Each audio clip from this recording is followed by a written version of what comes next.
demand to be released. No objection. No objection from the state. Thanks for being here. Thank you. Step down. Stay ready with your next witness. Yes, Judge, the state would call Kylee Clark.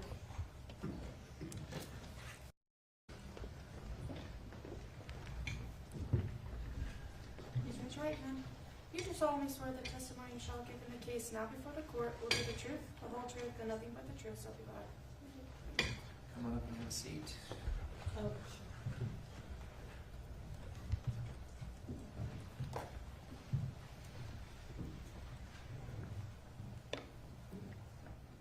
Thank you for being here. If you can keep that mic in front of you at all times, it's going to help everybody. Okay. Counsel. good afternoon. Would you tell us your name and spell both names for the record, please? Kylee Clark, Kyleeclark. And what city do you currently live in? American Fork. Have you lived in American Fork for a length of time? We've been there about 6 years. Were you in Utah County before that? Yeah. How Born long? and raised in Alpine my whole life. Okay. And you said your whole life. Do you have family also in the area? We do.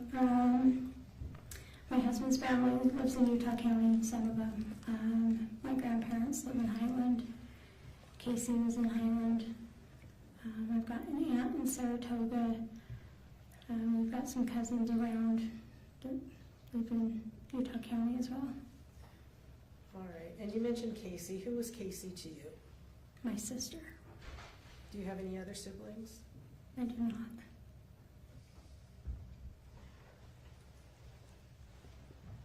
Can I show you Exhibit 9?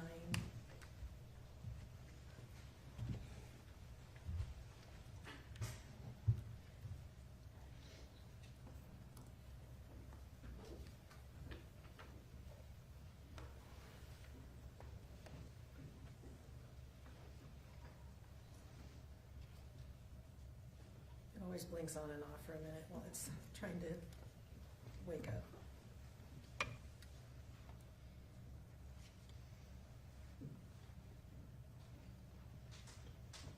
Okay. Do you recognize who is depicted in that exhibit? Yeah. Who is that? Kacee and Bella. Do you recall when that photograph was taken? That's probably 5 years, maybe. I don't know. Is that a photo that you had of Kacee? Yes. The state moves to admit Exhibit 9. No objection. Court receives State's Exhibit 9. Wish to publish? Please, Judge.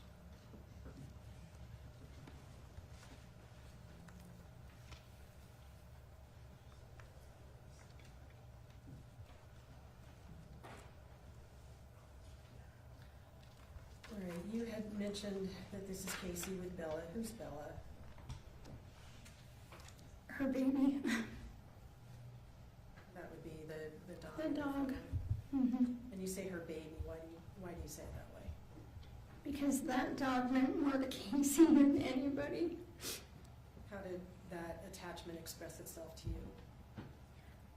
Oh, there would be times that I'd ask her if she wanted to go to lunch or to a movie or something, and she didn't want to leave Bella home alone. So she did not. She loved that dog, and that dog was the first thing, top priority to her. When you listed the family that you had in the area, you didn't mention parents. Did you, what happened to your parents? They both passed away.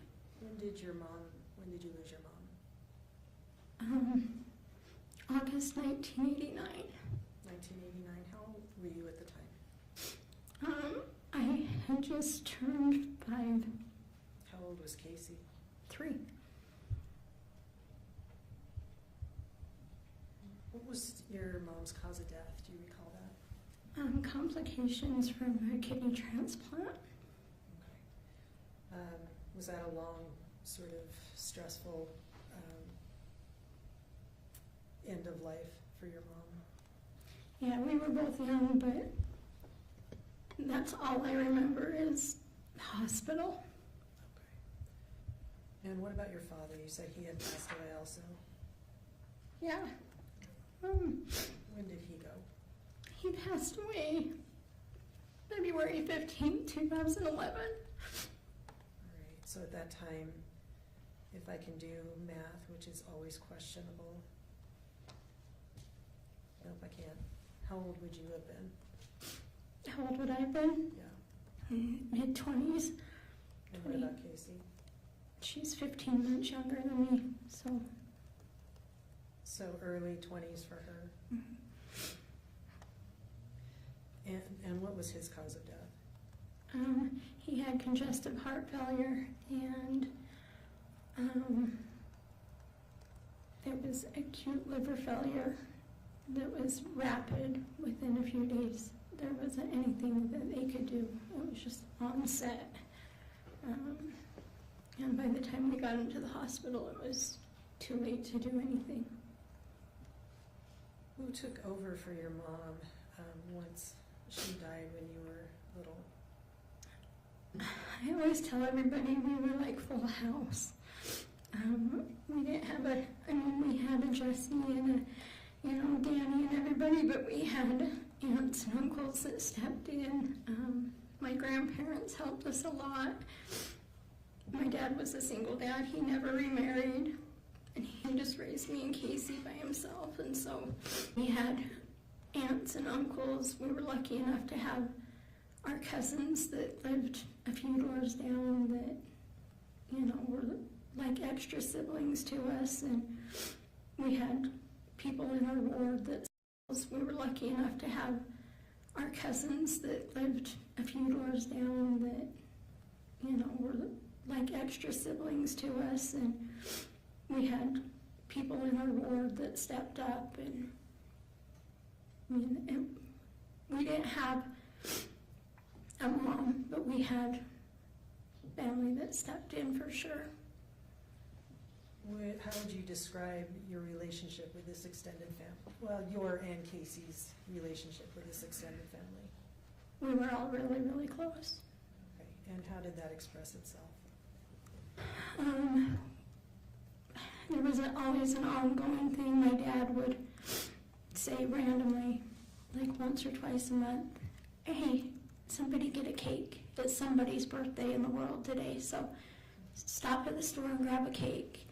And we'd meet at our house, and cousins would all filter in, and we'd have cake. And that was just our way of always, getting everybody together. We were, Having a reason to gather. yeah, it was somebody's birthday in the world, so we had cake.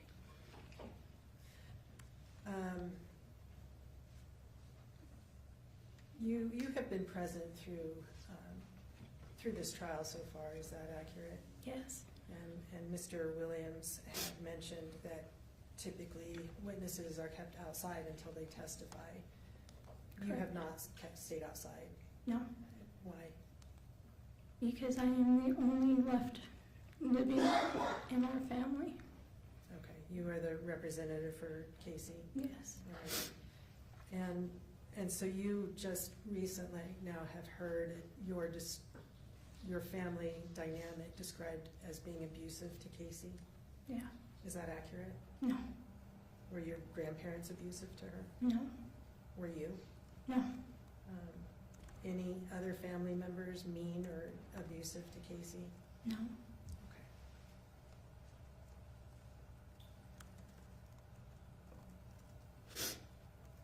Up until 2024, up and through 2024, what was your relationship like with Kacee? She was my little sister. I mean, my whole life I've grown up with her. We shared the same clothes. We shared the same friends. She was a daily part of my life. Did you communicate frequently? Yeah, almost daily. I'm sorry to be upsetting to you. Okay. If you need a minute, just let me know, I'm okay? good, thanks. How did you communicate with Kacee? She would call throughout the day, but every day when I would drive home, I would have a 40-minute commute or so, and I would talk to her on my way home. Did you share personal information and hopes and wants and dreams and all that kind of stuff? We just, sure, yeah. I mean, we talked about everything. How often were you able to see each other in person? Not as much as I would have liked, Where was that? because she was sick, and I have 4 kids, and I work full-time. And when you say she was sick, what do you mean by that? For cancer, So she told you she had cancer? yes. When did she tell you that?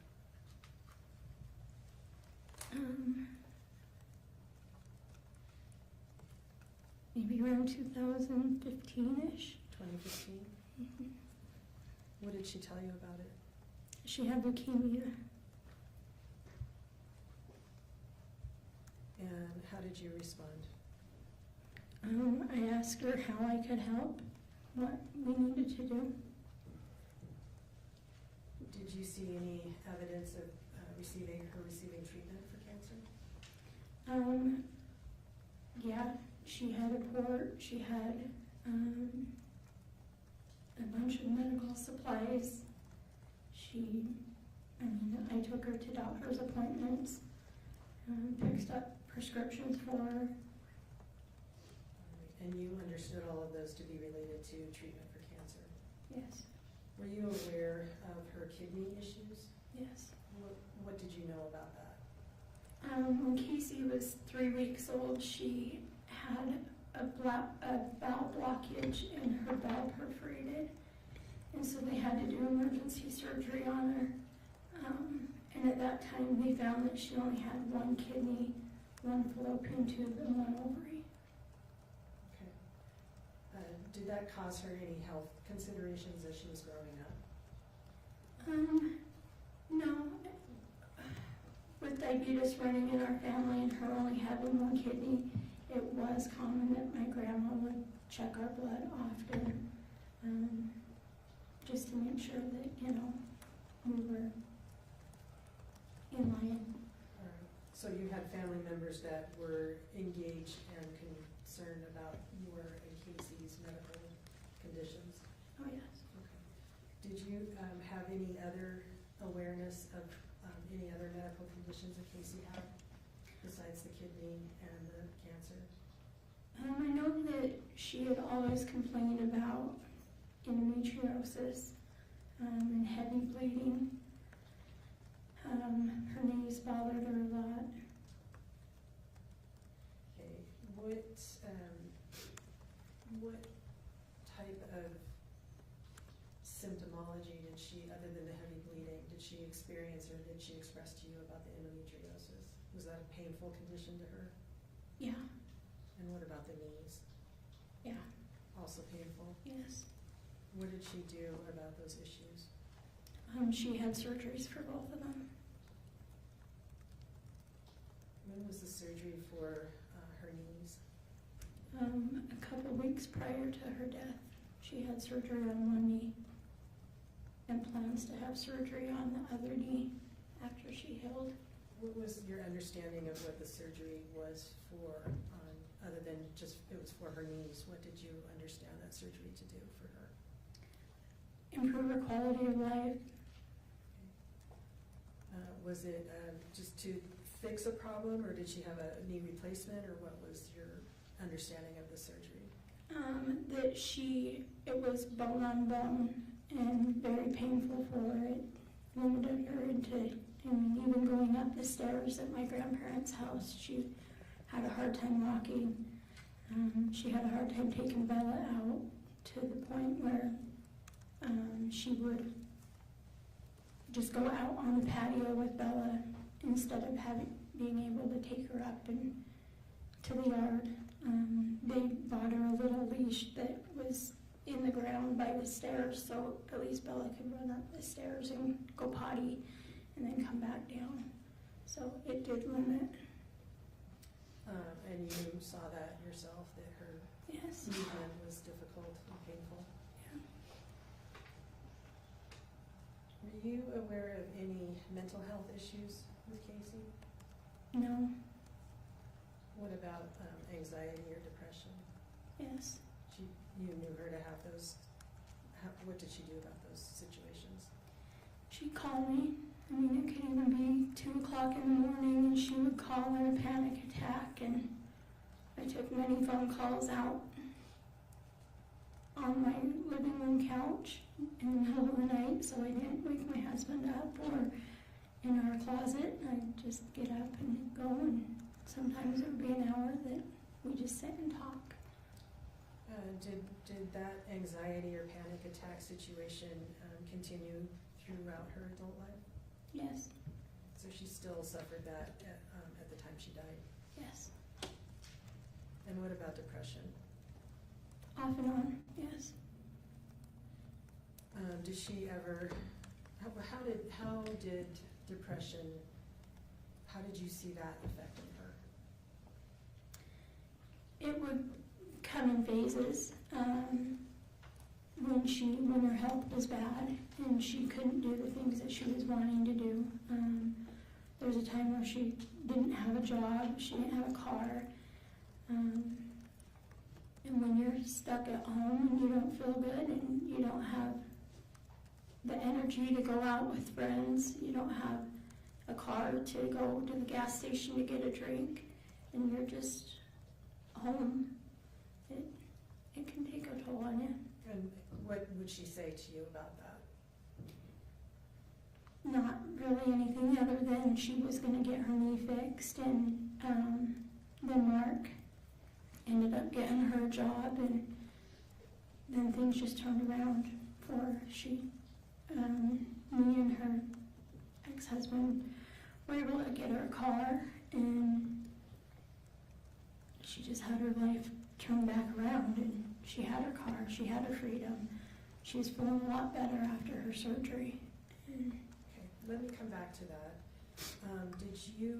Did she ever express to you in the times that she had down times that you mentioned, any intent or desire to die by suicide? No. Did she ever express any plan to die by suicide? No. Did she ever ask for your help in dying by suicide? No. You said that she had her life back. She'd gotten a car, she'd gotten her knee fixed, she had a job. How soon before her death did all of that happen? Within a year. All right, and so on or before August 12th, 2024, what did you perceive Kacee's attitude about life to be? Happy. She was a lot more upbeat than I had seen her in a long time. And how long had that been the case? Been happier? For a year or two before she passed. All right. Was your relationship with Kacee close enough that you feel she would have confided in you if suicide is an issue? Yes. Were you familiar with her friends? Yes. Who were they? Her best friend is Michelle Tingy, and then she had Meggan, Liz. There were a couple other girls from work, but I don't remember their names. It might have been, they went to dinner or something, but those weren't her, close friends. They were more work friends. You've heard Meggan being described as Kacee's best friend. Was that your perception of their relationship? No. What was your perception?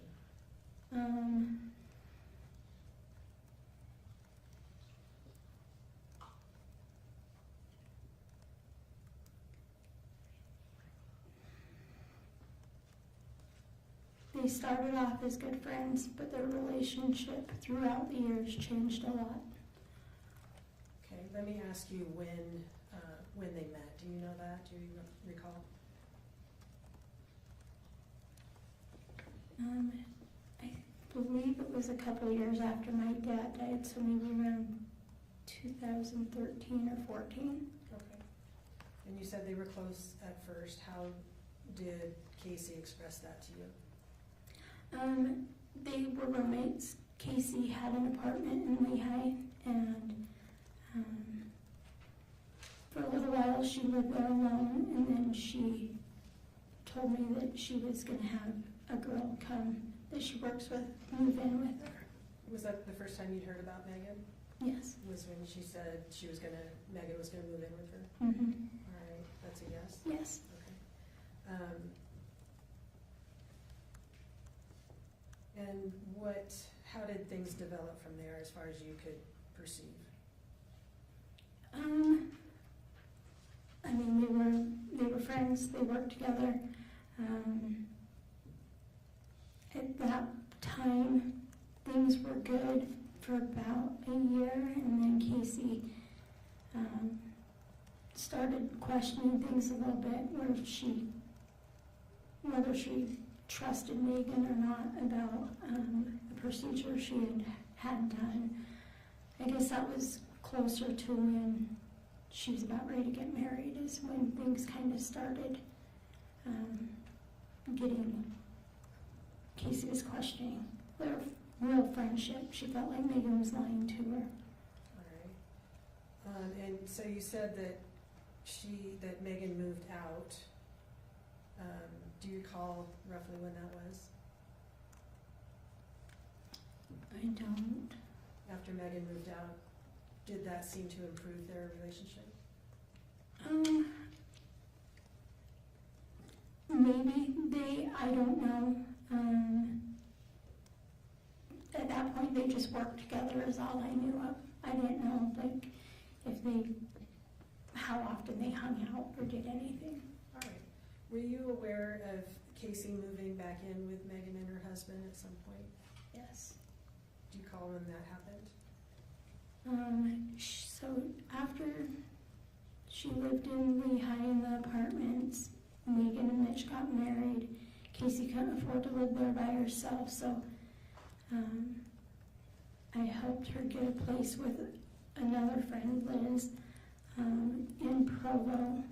She lived there for a couple of years with Liz and then moved to Meggan, so it would have been maybe around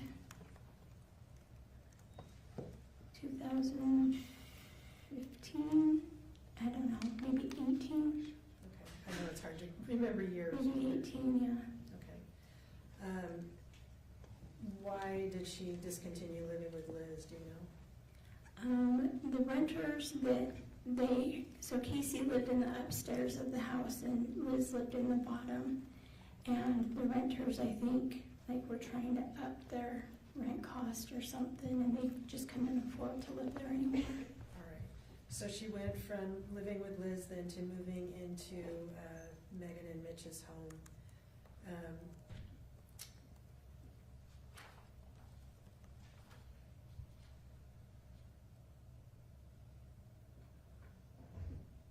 How did you perceive their relationship during that time? Kacee moved in, from what she told me, she moved in to help babysit Porter. That it was kind of a win-win for both of them. It was a place for her to stay and also a babysitter for Meggan's son. All right. If, and I may be wrong on the year, it sounds to me from previous testimony that Porter was 5 in 2024, which would make his birth date somewhere in 2019. Does that help you pin down when Kacee moved in with Meggan and her husband? Yeah, right. I don't know if it's purposeful, but stays left. But sure. The exhibit.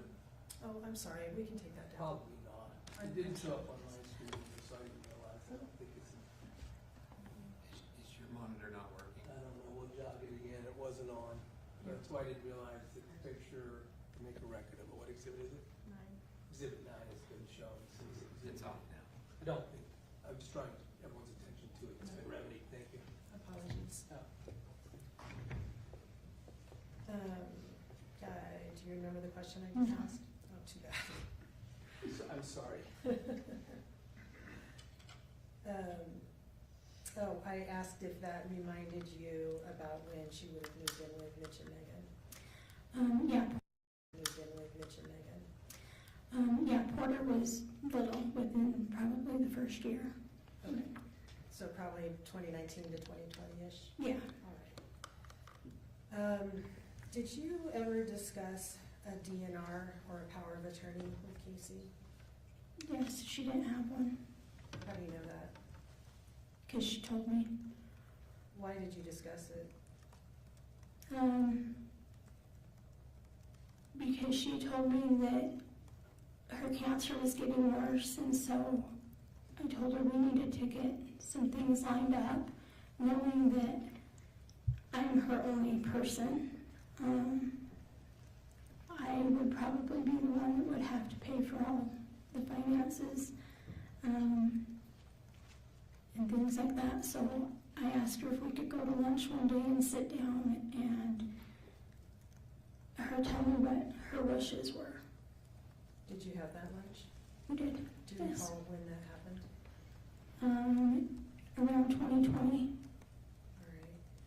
And during that conversation, that is when she told you she did not have a DNR? Correct. Did she intend to have one ordered, entered? Not that I was ever aware of. Did she indicate to you whether you or somebody else would be a power of attorney? No. What else did you discuss at that? Well, never mind. Let me just try to cut some time here. And that was about in 2020. Did you ever discuss it again after that point in time? A few little things here and there, like I could never get an answer out of her about what kind of treats she wanted, if there was an outfit that she wanted to, wear, or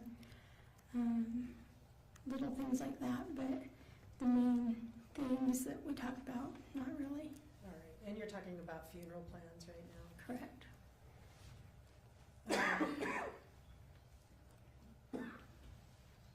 Having known her for her entire life and most of your life, who would you have expected that she would appoint for either a power of attorney or a DNR? Me?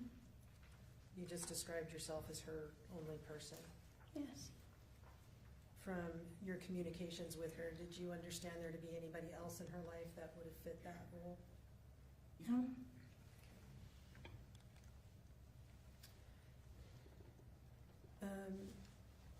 How would you describe her interactions with Meggan from 2020 on, as far as you observed?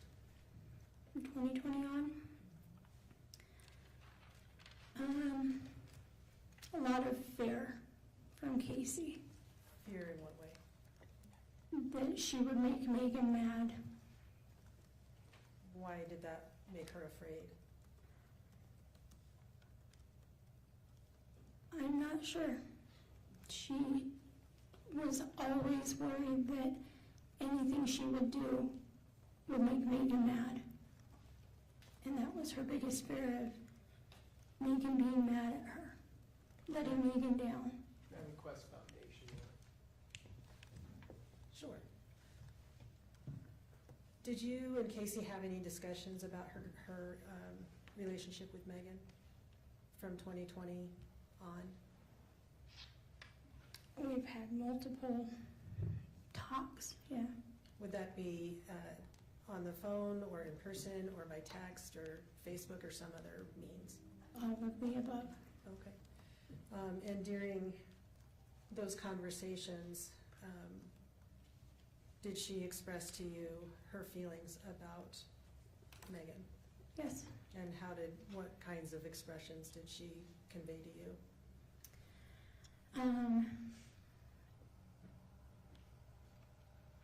Meggan and Kacee were close. And then their relationship changed. Kacee felt like she lost her friend. She would tell me that she felt like she just couldn't die fast enough for Meggan's liking, and that their relationship changed from being a friend that used to call to check on her with sincere reason or take her to lunch. All it was, how's your health? It always went back. She told me multiple times, I wish I just had my friend back.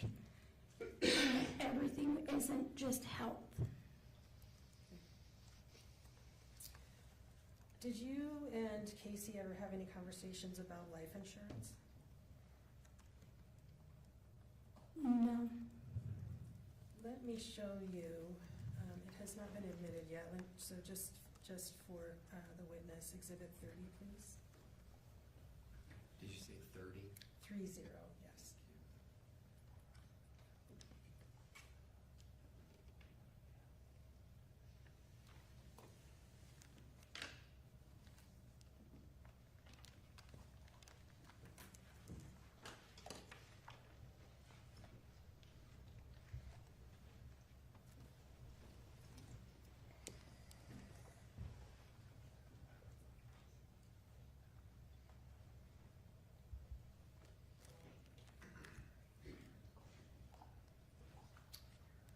Is that up in front of you now? Yes, Do you recognize this document? I do. Have you seen this specific document before? I have one like it with my name on it. Okay. And so, other than, well, let me ask you, on your document that's like it, is it there the same date up in the upper left-hand corner? Yes, And the same caption at the top or title with a policy number? yes. Is your policy number the same or different? I am not sure. Okay. Below that is a line that says benefits provided, and then going across amount and benefit. Is that the same on your document? Yes, And then what is listed underneath there, is yours the same other than the name?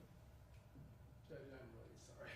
Yeah, And I apologize to counsel. Is the We monitor were having a still problem with the screen, and I don't want to be fidgeting and distracting the jury while counsel's doing her examination, and so I'm stopping doing that instead. It's going to a yellow, seems to maybe be going into a sleep mode or something. The light turns yellow and won't stay on green.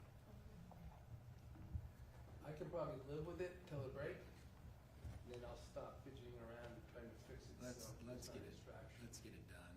Let's get it fixed. Let's take a break right now. You sure? Yeah, and let's get it done. All right, I'm sorry about that. If anybody can fix it, it will be a big. So all I have is this one.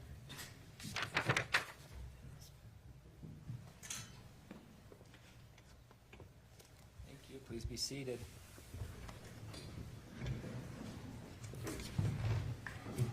We're going to go back on the record on case number 251-401-132, State of Utah versus Sundwall. Have we got at least a temporary fix on the monitor? Here's the duct tape folded. Okay. If it doesn't, let us know and we'll try and figure out something over the weekend or early Monday morning or Monday night. We'll figure something out. All right, Ms. Clark, I'll remind you, you're still under oath. Thank you for your patience through this process, counsel. Thank you, Judge. Yeah, okay, we were talking about Exhibit 30 just for the witness still, if we can bring that back up. If you guys can't see it, throw a mint at me or something, okay?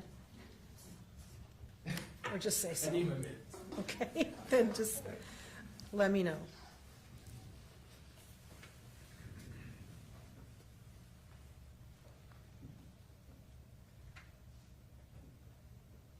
It's up. Oh, it's up. It takes about 4 times in learning. Thank you. Okay, let me know if you lose it again, all right? Okay, can you see that document now Yes. also? All right, and we talked about the top parts. Do you recognize the writing, the handwriting on the bottom part of that document? I do. It's Kacee's. All right, the state would move to admit Exhibit 30. No objection. Court receives States Exhibit 30. Wish to publish? Yes, please.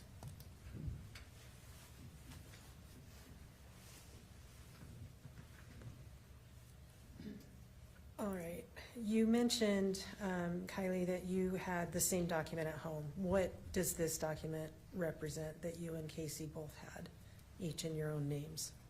So this is an insurance policy that my dad had started for me and Kacee in 1996. And sorry, that's the date up at the top, 3/19/96? Yes. Okay, and what happened with that policy? I would say in about 2007 or 2008, he asked if we wanted to take over payments on him. It was a policy that he had for one for me and one for Kacee, but he no longer wanted to pay the premium on it, and he offered, we could cash it out early or continue to make the monthly payment on it if we wanted to keep that policy going. And both me and Kacee chose to cash out on those. How do you know that Kacee decided to do that? We were both together. All right, and you believe that was in 2008-ish? I got married in 2006, and so it was around 2007, 2008. Okay, and you said you and Kacee cashed out at the same time? Correct. All right. Okay, we can take that document down. Thank you. We had talked about Kacee living at Meggan's house where she lived with her husband. When did Kacee, as far as you're aware, move out of that house? Me and my husband moved her out around 2020. Why did you and your husband move her out? Because Kacee no longer felt safe living there. How did she express that to you? There were multiple phone calls that she felt like Meggan was trying to poison her. And that she just didn't feel comfortable being in that house anymore. Did she indicate to you why it was she thought Meggan was trying to poison her? She said that she felt like she had had a stroke one time, that she was having a hard time talking, coming up with words, and she's like, either I've been drugged or I've had a stroke. Did she express to you anything that she believed she had been poisoned with? Insulin. When you moved her out, was Meggan present at that time? No, Where was Meggan? on a vacation. All right. What, as far as you know, was Meggan aware that Kacee was going to be moving out that day? No, Why is that? because Kacee didn't want to make Meggan mad. Okay. And so for a few days, I gathered up boxes and totes, and then she packed things up. And then once Meggan and Mitch went to their family cabin, me and my husband took our trailer over there and moved her Where did you move her to? to my grandparents' basement in Highland. When you were at Meggan's home moving Kacee out, did you personally see any indications that supported Kacee's fears that she had expressed to you? Yes, Kacee showed me a bottle of insulin in Meggan's fridge. Did anybody else besides you see that? I was the one there. I've been told that she has also shown. Anything she was told is hearsay. That's fine. Sustained. All right. So you saw that and nobody else was with you at the time? Correct. Okay. Let us turn to August 12th. What was your first indication that day that there was something wrong with Kacee? From the phone call or just in general? What was your first indication that there was a problem with Kacee? I did not get any phone calls or anything leading up for the whole day. I was not aware of anything that happened until later that night when I received a phone call from my Uncle Mark. What time of day did you receive that phone call? Around 9:30 at night. What did Mark express to you in that phone call? That he had gone downstairs to check on Kacee. It was, he was wrapping up for the night. He went downstairs and found Kacee. She was making some weird noises and kind of having a hard time breathing. What did you think at that point? She hadn't been real mobile from her knees, and so, I knew that after surgery you run the risk of blood clots, or if you don't get up and move around, that you can get fluid in your lungs and get pneumonia. And so I told him, well, let's call the ambulance and let's have her taken to the hospital and get her checked out. He held the phone down so I could hear, and it sounded like she was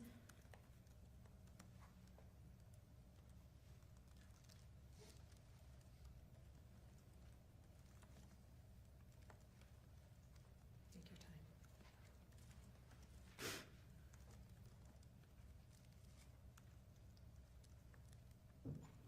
It was sing noises.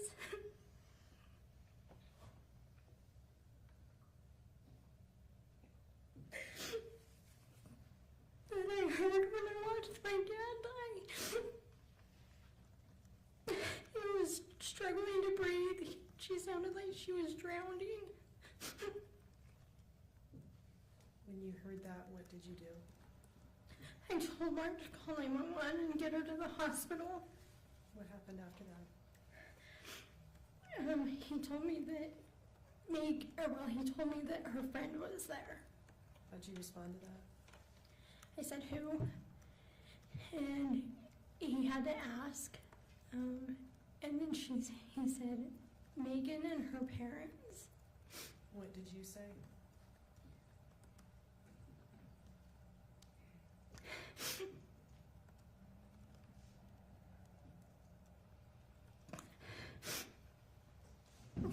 Get them out of there. Why did you say that? Because I knew that she was killing Kacee. What happened after you said that to Mark? Mark hung up with me and went to call 911. I got my kids to bed and I was in my pajamas, so I was getting my clothes on and told my husband, who was sitting on the bed by me, and we were both just getting our shoes on, getting ready to leave, and then Meggan called me. How did her number come up to you? Did you have her in your phone as Meggan? Did you know who was calling when the phone rang? Yes, All right, what did you do? I answered it. Tell us about that conversation. She said, this is Meggan. I don't know if you know this or not, but Kacee's not doing well. And I said,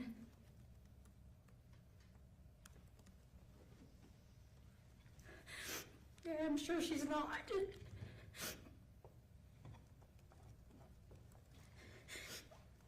And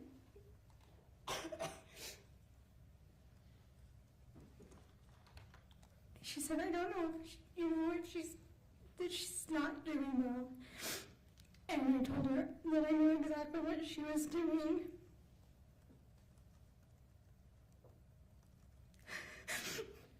And when I got Kacee to the hospital, the very first thing that I was going to have checked was her blood sugar level.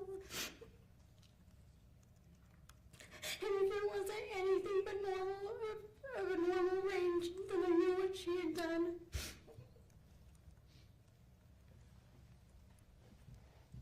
After you told Meggan that you knew what she had done, what else happened in that conversation?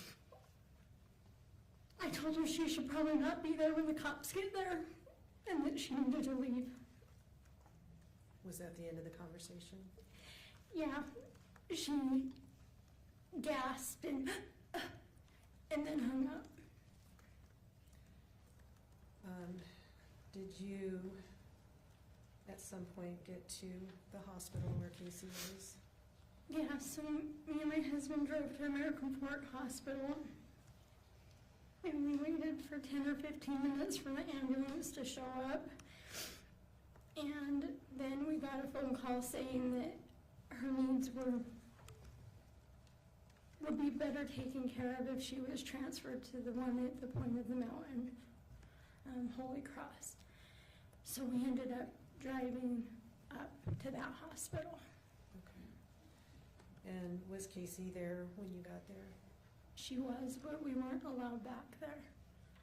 Were you able to see Kacee at some point? When she got more stable, they let me back there. Was she conscious? No. Were you ever able to talk to Kacee? No. How long was she in the hospital? 3 days. What happened at the end of those 3 days?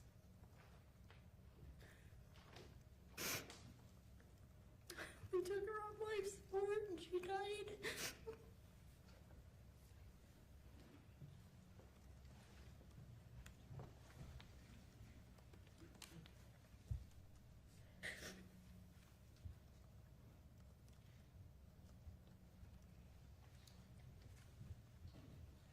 Kylee, had you ever spoken to Meggan before August 12th, 2024?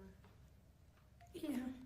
Had Meggan ever told you that Kacee had a DNR? Yes. Did she tell you that on August 12th, 2024? Not that I recall. Okay. How did you, no, strike that. At some point, did you find out that that Kacee did not have cancer? Yes. When did you find that out? The next morning after she was admitted, so the 13th. Was that surprising to you? Yes.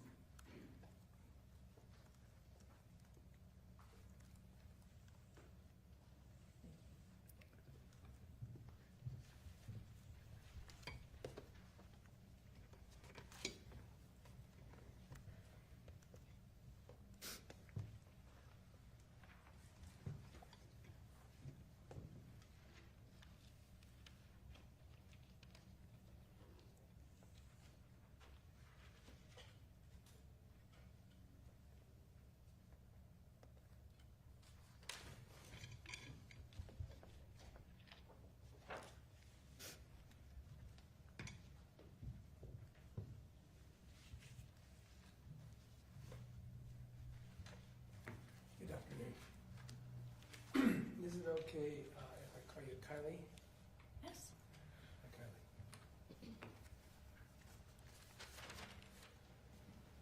Kylee. As Ms. Thomas said, you're able to stay in this trial and watch the testimony of everybody who's testified before, right? Correct. And you've been here for every minute of the trial so far, right? Correct.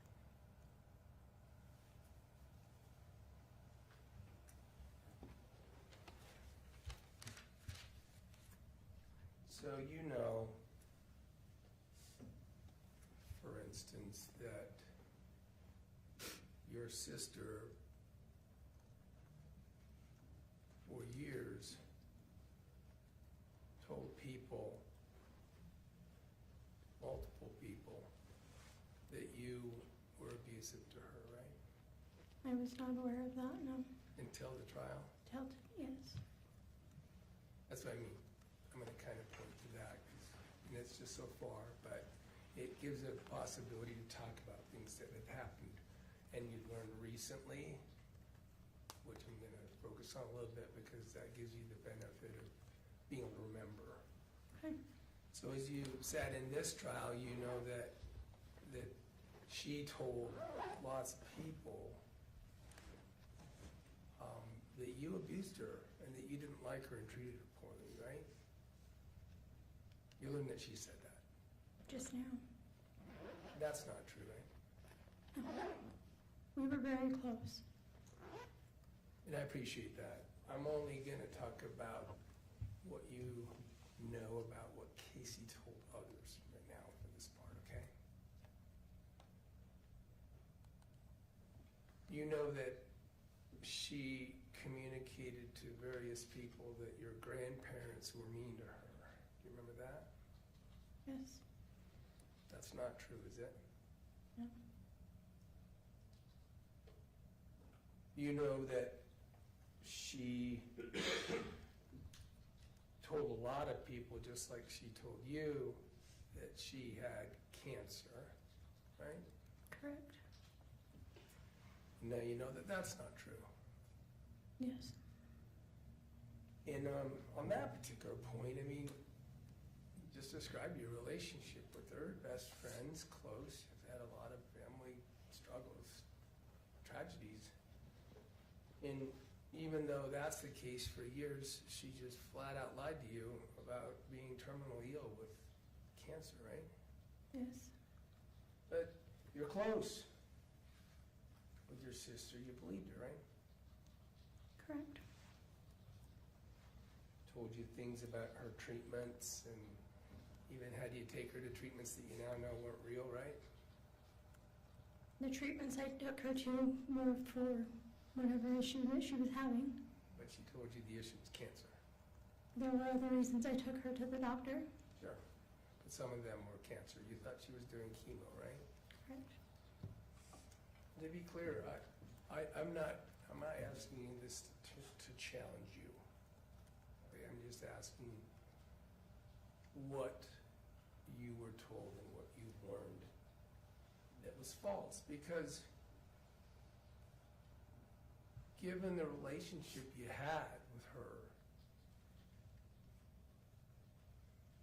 it's fair to say, don't you think that she would think she could fool you by lying to you?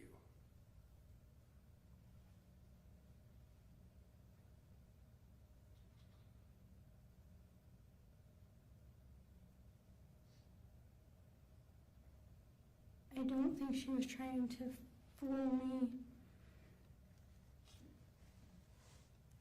I guess I don't understand your question. That you would trust her enough because of your close relationship that her lies to you would work and you would believe them. Okay. You agree? That's what the relationship that she at least tried to foster with you would be, the idea that you're close enough, that you should believe her when she says extraordinary things like, I'm dying of cancer. Do you think that fairly describes the relationship that you saw, that you're testifying about here?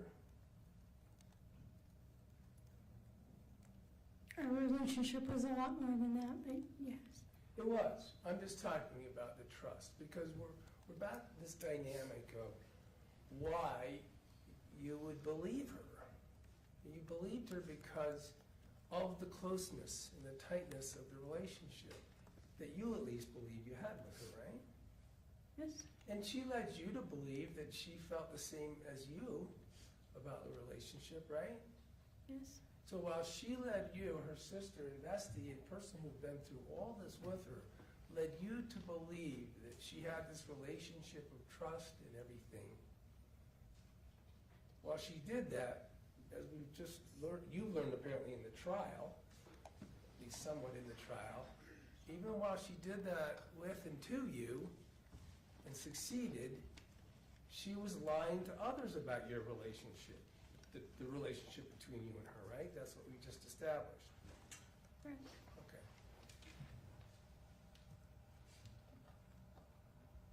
And that applied, strike that. So that lie, let's just focus on the cancer lie. That cancer lie persisted over years, right? Yes. And you heard Mark testify about how he believed it, right? Yes. And you as a family believed it when she did it to you, right? And she was able to use things like the fact that packaging was coming regularly, for instance, to the home to help perpetuate the lie that was about cancer and things she didn't actually suffer from, right? Yes. I mean, you heard, she convinced you and Mark about having hospice in a house that Mark lived in, right? Yes.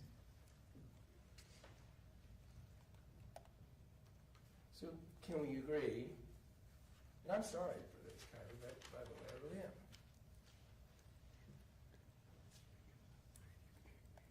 Looking back,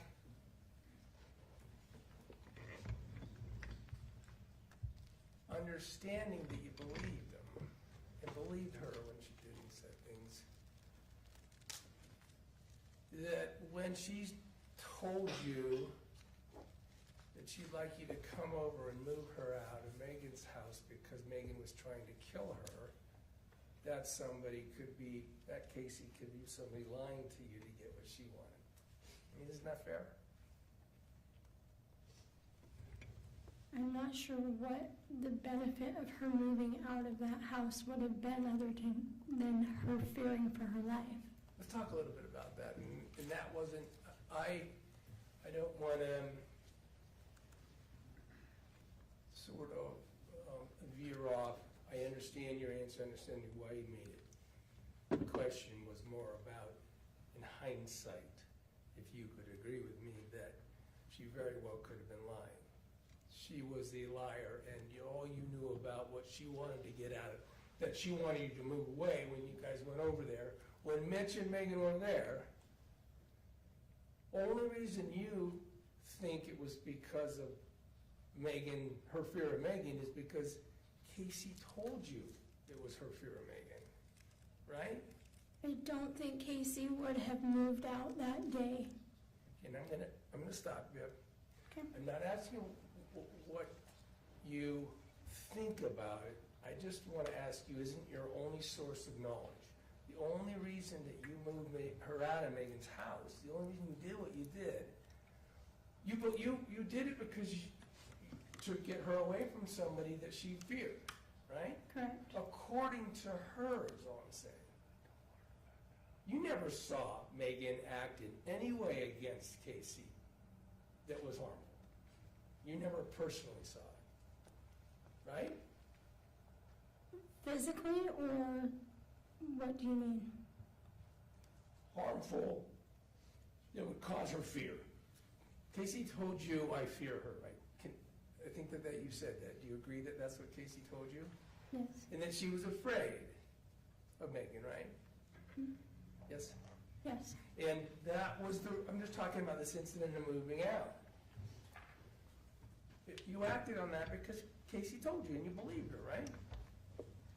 Yes, but I had reason to. Well, you talking about the bottle of insulin? No, about all the text messages that I had got from Meggan throughout the years, prying on insurance policies and things like that. To you? To me. Okay, we can address that. You're aware that the government sees, possesses, and has all of the information out of Meggan Sundwall's phone, right? Yes. Have they shared that with you? I've shared it with them. Have you the communications between you and Meggan? Yes. Okay, so certainly when you move Kacee out of Meggan's home, it could only be based on communications you'd gotten up until that point in 2020. Can we agree on that? Certainly couldn't have moved her out of that house on the basis of text that you received after 2020. So it's everything before then that you would have known that would have caused you to believe Kacee. Is that what we're talking about?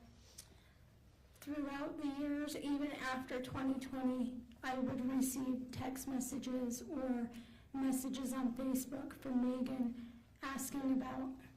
we're gonna just focus on the moving end. And I'm sorry to interrupt you, but The only reason I felt justified of moving Kacee out was because of the constant checking that justified the fear that Kacee had. but Kacee claimed to you of fear of being poisoned once, right? She once told you that she thought Meggan had poisoned her. Yes, She told you once that she said, she thinks she's trying to kill me. You said, I feel like I have a stroke or something. yes. Now, with all these things, no one ever, you especially, ever suggested she call the police, right? No. She didn't want us to. She didn't want to make Meggan mad. That's right. So while she would tell you all these things that would be crimes, she would also tell you, don't tell anyone else, don't tell the police, don't let it go any further. That's how Kacee dealt with you, right? Yes, getting Kacee out of that house was enough comfort for her. That was her issue. She didn't feel that she needed to get police involved. So you didn't know until this trial, I take it, that she just constantly and continuously still talked to Meggan, talked about her health issues, talked to her about wanting Meggan to be with her, talked about suicide, all these things. You didn't know that until after Kacee had passed, fair? They talked all the time about Kacee being sick and passing.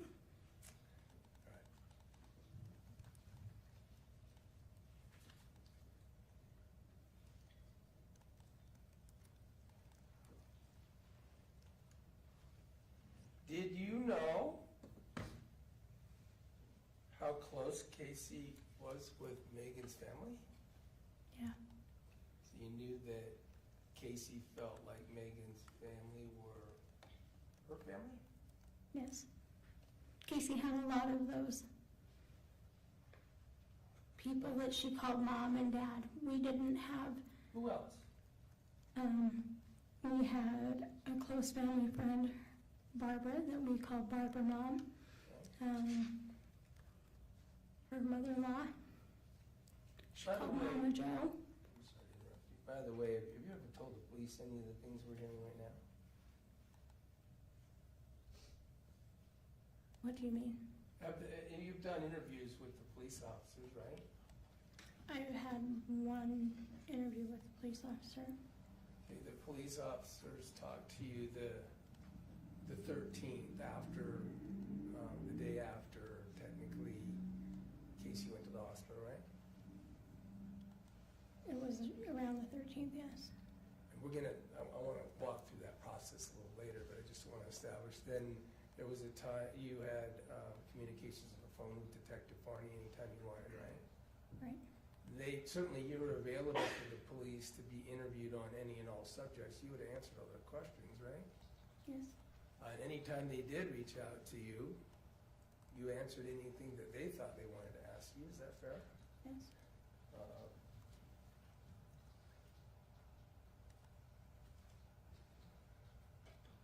Were you in court, for instance, when, I think you said you were here the whole time, so you heard what she said and how she talked in the Mother's Day text she sent to Meggan's mother, right? Yes. Is that all stuff she told you too? Did she tell you all those things about how alone she felt and how abused she felt by your family and no one would come downstairs and help her, even when she was dying and the hospice nurses were coming in and out, but they were stealing her pills? All that stuff, a long text, I agree was laborious to read. No.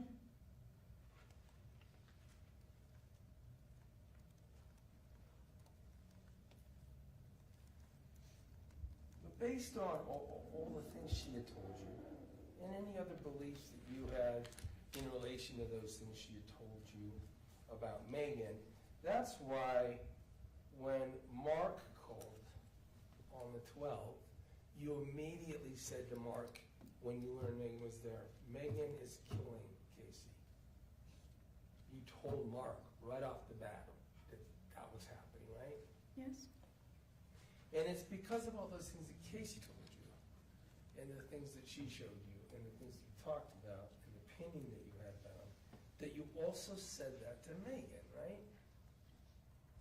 You said when Meggan called, calmly, I think you said telling you about your sister not doing well, I think was the words you heard, that you lit into her heart, right?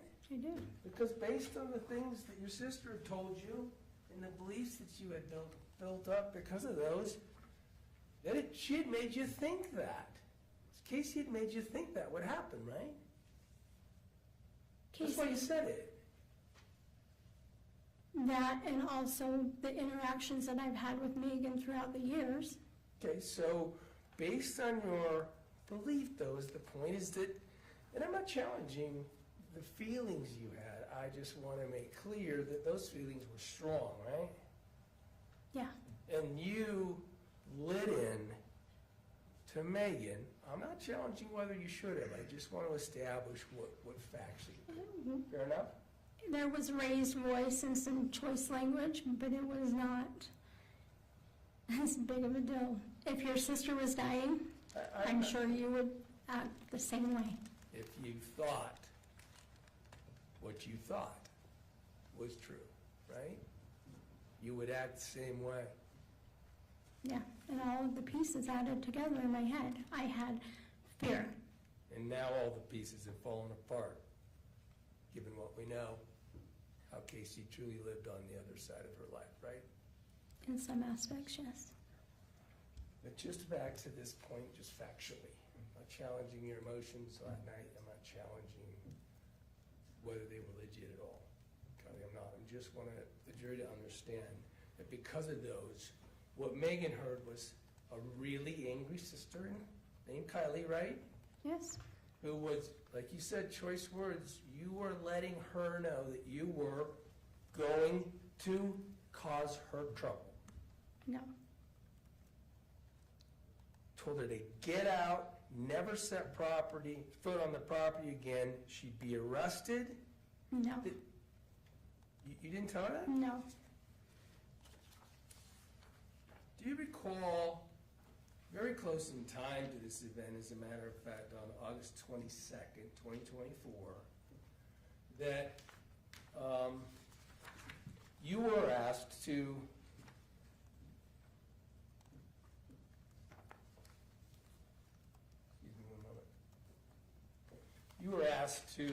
fill out and type up a witness statement form that would be essentially under oath, Yes. trying to say what you remembered then. Agreed? Yes. And you did that, right? Yes. And submitted it.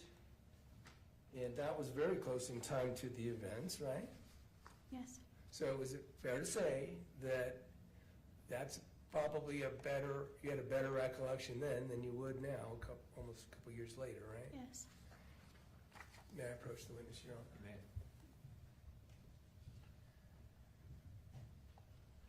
I'm going to show you a document. It's just a document about, I just want you to look at it, and I'm just going to ask you if you recognize it.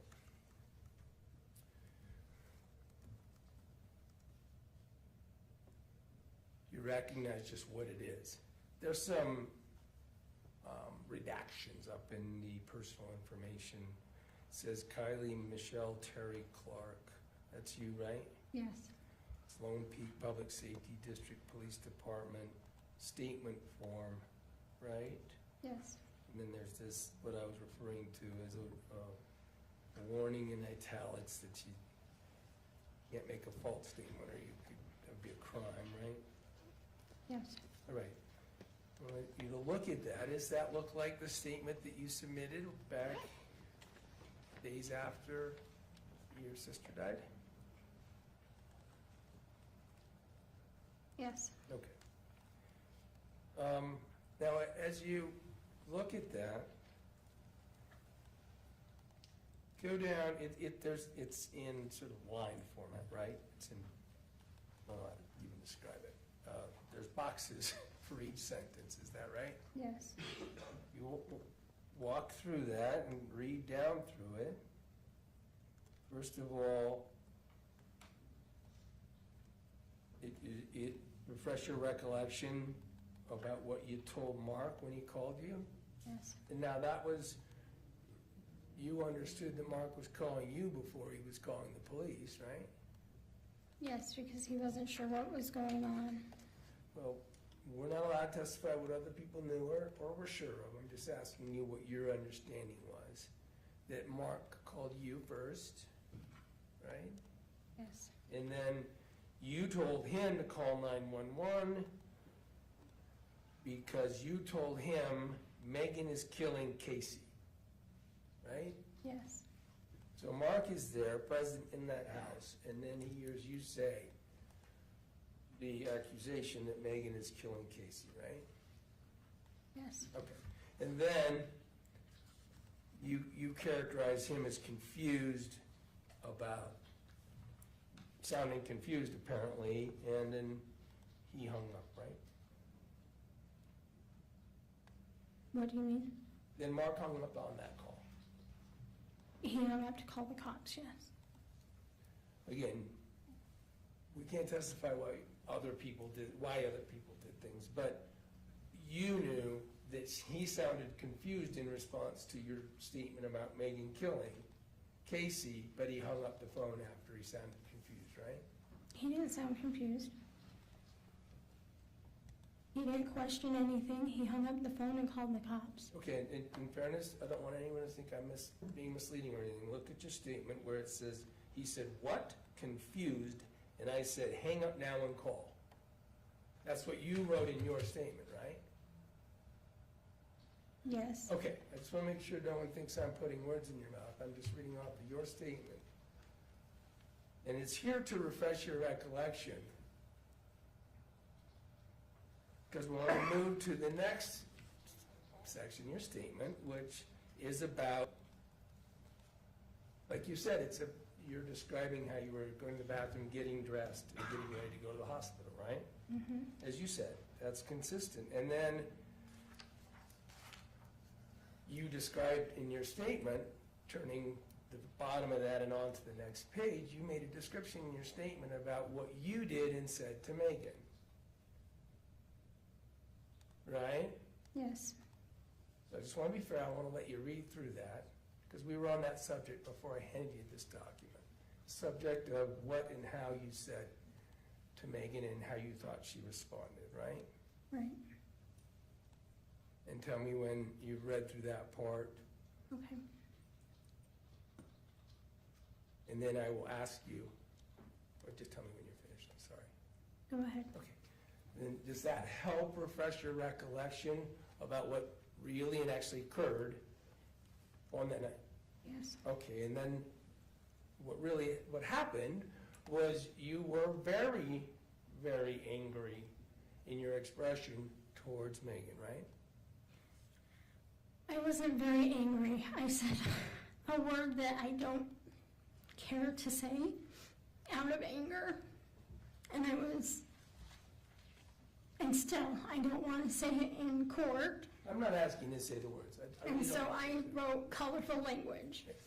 I don't want you to say anything you don't want to say. I just want to establish that. And we understand why you were, I think. I think your testimony, you've explained your emotions at the time. Just trying to factually get the jury to know what Meggan heard. And what Meggan heard was you being angry, agreed? Yes. Including with, as you say, colorful language. I think we all know No what it means. choice word. Telling her to get out. I told her she needed to leave, yes. Never set foot in again. That she was not welcome at the house, yes. Never set foot on the property again or you'd have her arrested, right? Addressed to her that you thought you knew what she had tried to do in the past, right? Yes. Specifically about Insulin and Kacee, right? Yes. You addressed to Meggan that you knew everything, including you told Meggan, I know you tried to kill my sister. Yes. Okay, so I'm just establishing what Meggan heard. And then what you heard, and again, further, the expression that you were giving to her, your own characterization of what you were expressing to Meggan was expressing things that would cause her fear. Okay. Right? That's what you said in the statement. Is that fair? I only want to be fair with what this helps you remember. That's what you wrote, right? Fear, the word fear. Yes, and I don't think I meant put fear into Meggan. It was out of fear. A lot was going on. There was a lot of uncertainty and just a lot going on right then. And all I wanted was for her to get away from my sister. I appreciate what you felt. Just establishing what she heard and what your own words in describing what she would hear was fear and choice words were also included. That's what you remembered, right? That's the one.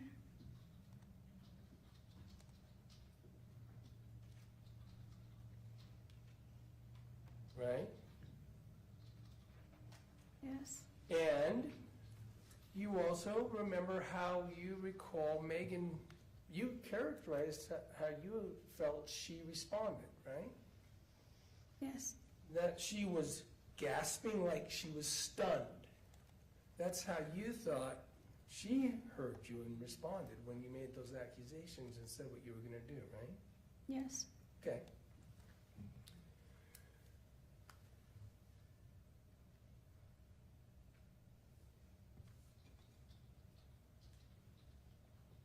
You specifically were referring to that insulin situation and the use of insulin when you were exclaiming these things to her, right? Yes. Specifically talking about getting things tested at the hospital and going back to the notion that you knew she'd killed her, right?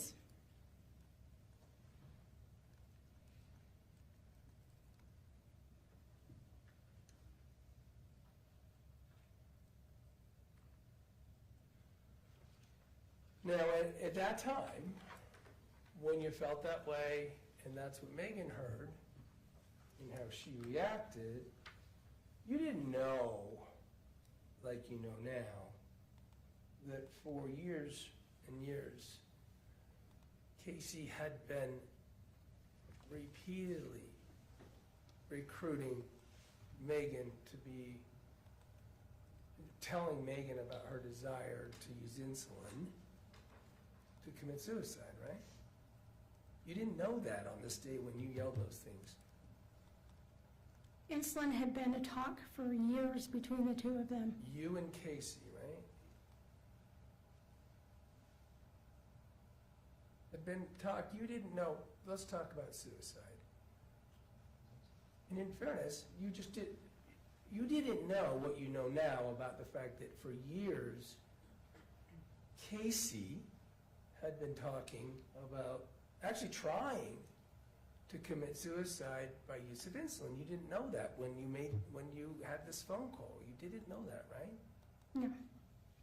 You didn't know that had been going on all the way up till August 12th. You didn't know that by this day, right? The only thing I knew of was the one instance where she thought Meggan had given her insulin. According to her, and that was in 2020, 4 years before, right? I'm not aware of the time. It was when she lived at Meggan's house in Lehigh. When you moved her out. Before I moved her out. Which And was- that was what jump-started it. So 4 years ago you had known that, but you didn't know what you know now, that even on the 12th, it was your sister talking about and planning and scripting out using insulin at your grandparents' house to cause her life to end. When you made this call and had these words for Meggan, you didn't know that, right? In fairness, you didn't know. I don't understand what your comment. You didn't know what you know now about all of the years-long discussions that Kacee was having with Meggan about Kacee trying to use insulin to end her own life. You never knew that, did you? We had many conversations about insulin and Meggan. I'm sorry, I'm not trying to be difficult, and if I'm doing this in a poor way, I'm sorry. But I'm only addressing whether you knew that for years your sister had been talking to Meggan about how your sister could end her life by using insulin and her own life. You didn't know that. No. That was all left out when you had your reaction that you had and had this call with Meggan. That's all I'm trying to establish. We're in agreement now? Okay. Okay. I'm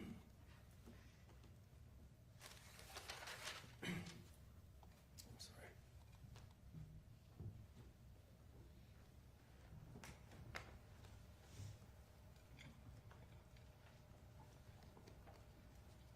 I'm sorry for constantly, to everyone in the room.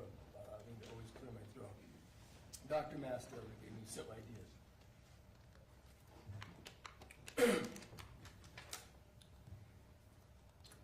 In the relationships that you were talking about, other friends that Kacee had, did she talk to you about her other friend set? Not really.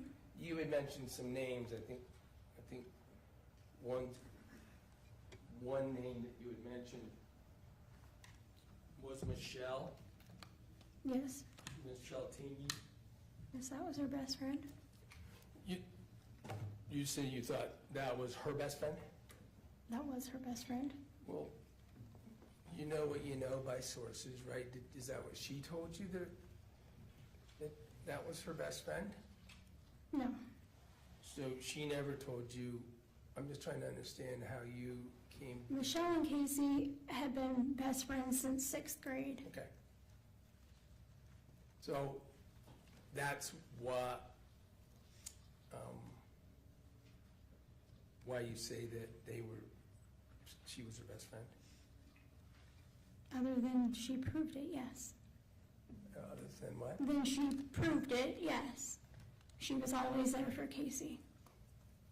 Now, did you know about, I think that you knew about Kacee's opiate addiction problem?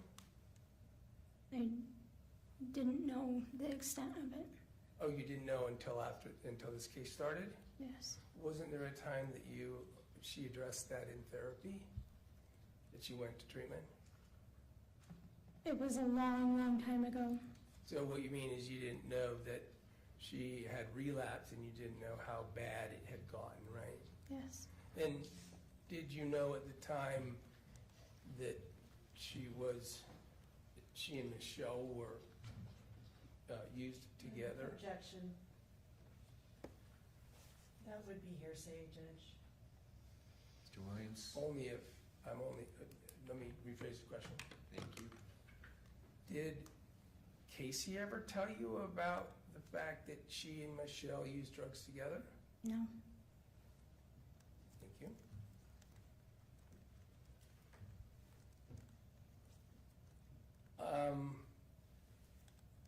I think there's been a subject that came up that you're aware of that had to do with your sister stealing money from your grandparents. You learned that, right? Yes.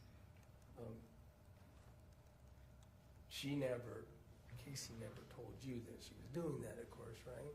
No. On the subject of having to trade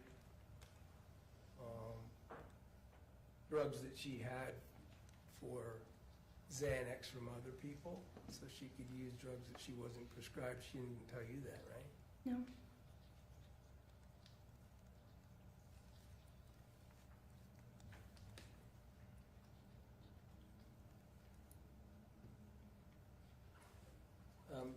You were asked about the subject of suicide, and I think you said that she didn't talk to you about suicide. No. But now you know that she talked to others about it, right? If you need a break, or if this is tiring, Kylee, that is absolutely okay, and you'll get it from the court and from me, and there's, I think, tissues and things, and water. I'm okay. Ms. Clark, we can break for a few minutes, if that would be easier for you. I don't think it's a problem at all. Not at all. Let's go and take a few minute break.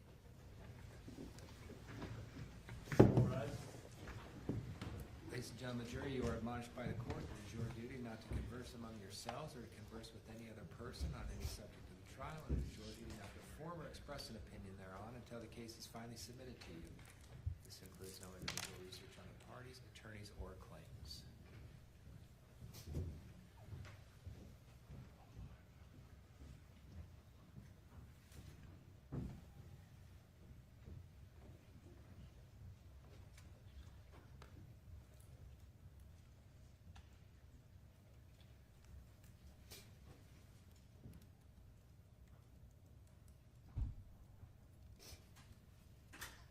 Please be seated.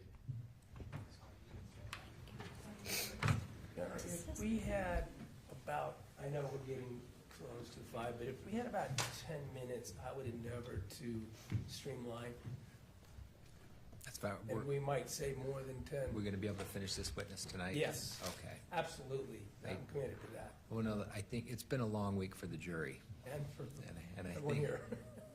that goes without saying. I think they're getting tired too, so let's work through this witness and then I'm going we'll to talk spend the about what next, we're gonna do. whatever time you give me now, making that time reduce the rest of my examination by equal measure. That's okay, and then we'll have redirect from the state, and that may be it for this week then. I'll get to work. Depending where we're at. I know we're under the gun. Let's reconvene in 10, 15 minutes. Thank you. 1401132, State of Utah versus Sundwall. We are in the middle of cross-examination with Mr. Williams. Ms. Clark, hopefully that was a good break for you. Thank you. for coming back up. Let's get finished with this witness, and I think then we're gonna be done for the week. Go ahead, counsel. I don't have any further questions. No, okay. Thank you. Thank you, Ms. Green. Redirect. You doing okay? Yes. All right. Mr. Williams, when your sister was alive and you were interacting, you didn't have any reason to disbelieve her, did you? No. All right, but you have since learned that some of what she told you about herself was not true, Correct. right? She told you that she had cancer, and that's not true, right? Correct. Did you have reason to believe that supported what she was telling you? Yeah, I mean, I took her to doctors, I picked up prescriptions, I watched her body deteriorate. She went, I watched her violently throw up when I would go to visit, and there was no reason that what she was telling me would not be the truth. You didn't have any reason to question her. No. And there were things that you knew that were accurate, right, about her health condition? Correct. Like what, for example? Her endometriosis, her knee replacement, Her kidney? her kidney, yes. Even when you believed her to be suffering from terminal cancer, had she ever expressed to you a plan to end her life? Not to me, no. And you talked with Mr. Williams some about why you feared on August 12th that Meggan had done something to Kacee. Correct. Do you recall those questions? Yes, And your fear was specifically that Meggan was killing Kacee with insulin, correct. right?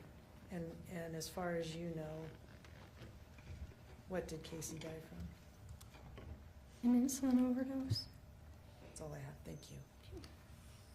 Any other questions, Mr. Williams? No, thank you, Your Ms. Clark, you can step down. You can leave that there. Council, please approach.